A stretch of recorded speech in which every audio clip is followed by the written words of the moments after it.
எல்லாரும் ஓகேவா? பின்னாடி பின்னாடி போங்கப்பா, கொஞ்சம் போய் விடுவாங்க. அவங்களால பார்க்கட்டும், அவங்க வீடியோ அவங்க ரெண்டு பார்க்கறது. என்னப்பா நீங்க வீடியோ பாப்பா? நான் வீடியோ எடுத்துக்கிறேன். வீடியோ எடுத்துக்கிறேன். அவங்க யூடியூபர் தானே.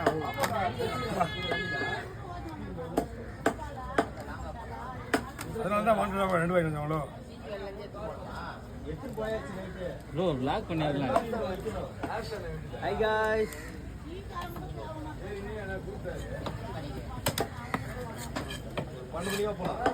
ரெண்டா போறோம், அப்படியே விடுறோமா?